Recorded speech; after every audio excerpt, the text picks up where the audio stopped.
আজকের ভিডিওতে আমরা দেখাবো একদম নতুন নিয়মে সঠিকভাবে কিভাবে জিমেলের পাসওয়ার্ডটি পরিবর্তন করবেন। কারণ অনেক আপডেটের কারণে আমরা জিমেলের পাসওয়ার্ডগুলো চেঞ্জ করতে পারি না, নতুন সেটিং হয়ে যায়। তাই আজকের ভিডিওতে সম্পূর্ণ ক্লিয়ার করব, তাই ভিডিওটি সবাই না টেনে সম্পূর্ণ দেখবেন এবং ভালো লাগলে অবশ্যই লাইক কমেন্ট সাবস্ক্রাইব করতে ভুলবেন না।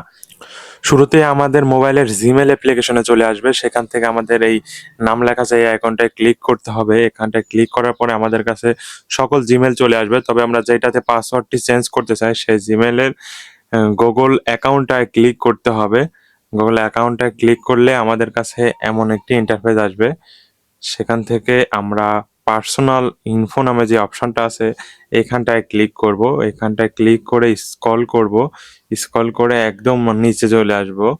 একদম নিচে চলে আসার পরে আমরা এখানে দেখতে পাবো পাসওয়ার্ড লেখা নামে একটি অপশন পাবো। সেখানটার নিচেই আমরা এই তীর আইকনটি পাবো, এখানটায় আমরা ক্লিক করব।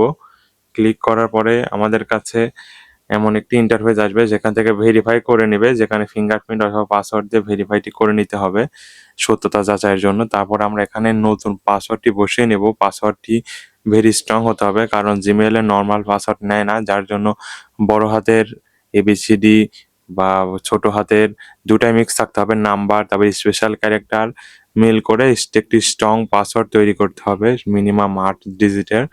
যার জন্য আমরা নাম্বার লেখা এবং স্পেশাল ক্যারেক্টার নিচে উপরে সেম থাকতে হবে। উপরে যে পাসওয়ার্ডটা দেবো নিচেও সেম পাসওয়ার্ডটা হতে হবে। তারপরে চেঞ্জ পাসওয়ার্ডে আমরা ক্লিক করব।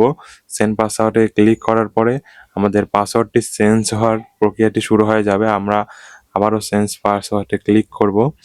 চেঞ্জ পাসওয়ার্ডে ক্লিক করলে পাসওয়ার্ডটি চেঞ্জ হয়ে গেছে, নিচে অলরেডি লেখা উঠছে। তার পরবর্তী আবার উপরে লেখা উঠছে পাসওয়ার্ড